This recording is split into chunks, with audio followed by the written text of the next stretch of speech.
আর যারা একদম গোগ্রাসে খায় এদের ব্যাপারে কোরআনে এবং হাদিসে কিন্তু মারাত্মক কথা আছে। এই যে একটু আগে এক ভাই বলছিল আপনি তো খানি না হুজুর, 1 চামচ কি 1.5 চামচ ভাত খাচ্ছেন, খানি না। তাই আমি বললাম যে আমি কম খাওয়া হুজুর, কারণ নবী সাল্লাল্লাহু আলাইহি ওয়াসাল্লাম কি শিখিয়েছেন?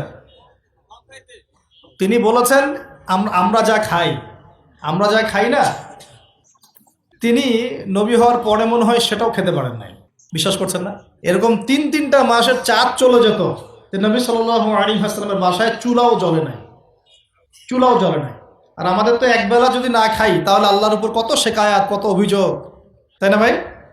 আর তারপরে তিনি বলছেন একজন ব্যক্তির এতটুকু খাওয়াই যথেষ্ট যে কোমর মেরুদণ্ড সোজা করতে পারে, আল্লাহর ইবাদত করতে পারে। আর যদি তোমাদের খেতেই হয় তাহলে পেটটাকে 3 ভাগ করে খাবে। কয় ভাগ? 1 ভাগ খাবার রাখবে, 1 ভাগ পানি খাবে, আর 1 ভাগ এই শ্বাস প্রশ্বাস চলাচলের জন্য ফাঁকা রাখবে। কয়জন এর উপর আমল করে দেখাতে পারে? কতজন মানুষ আছে?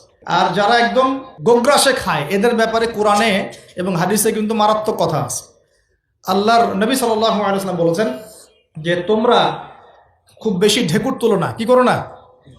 একজন সাহাবী খুব ঢেকুর উঠাচ্ছে, সাহাবী না আসলে, উনি পাশ দিয়ে যাচ্ছিলেন, খাবার দাবার খেয়ে পাশ দিয়ে যাচ্ছিলেন।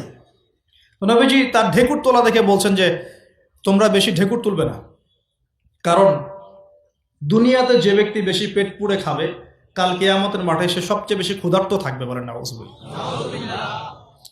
খাবেন আপনি, নিজের পেটটাকে 3 ভাগ করবেন, 1 ভাগ খাবার, 1 ভাগ কি পানি, আর 1 ভাগ শ্বাস প্রশ্বাসের জন্য ফাঁকা। মানুষ চাচ্ছে, এক শ্রেণীর মানুষ চাচ্ছে বিশ্বের যে মুসলিমরা যেন কোরআন থেকে দূরে সরে যায়, কারণ তারা জানে যদি আমরা কোরআন থেকে দূরে সরে যাই আমাদেরকে শাসন করা সহজ হবে।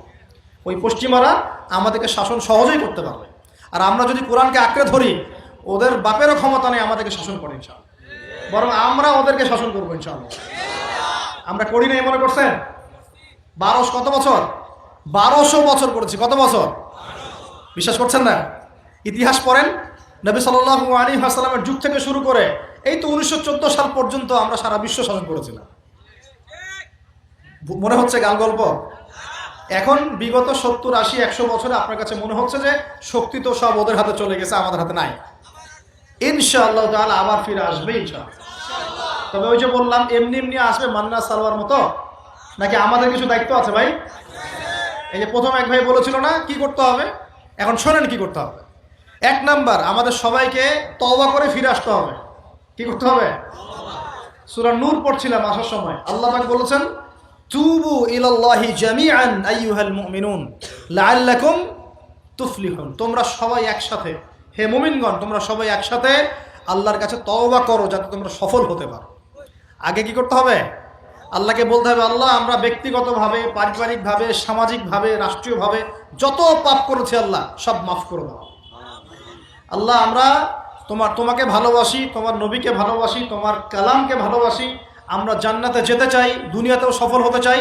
আল্লাহ তুমি আমাদেরকে মাফ করে দাও, এবং আগামী পুরো জিন্দেগি আল্লাহ তুমি আমাদেরকে 5 ওয়াক্ত নামাজি বানায় দাও, কোরআনওয়ালা বানায় দাও, সুন্নতওয়ালা বানায় দাও, আপসে মিল মোহাব্বত বাড়ায় দাও, আমাদেরকে তোমার পক্ষ থেকে বেহিসাব রিজিক দান করো, এবং এমনভাবে চলার তৌফিক দাও যাতে আমরা আবার বিশ্বের সেই শাসন ফিরে পাই ইনশাআল্লাহ।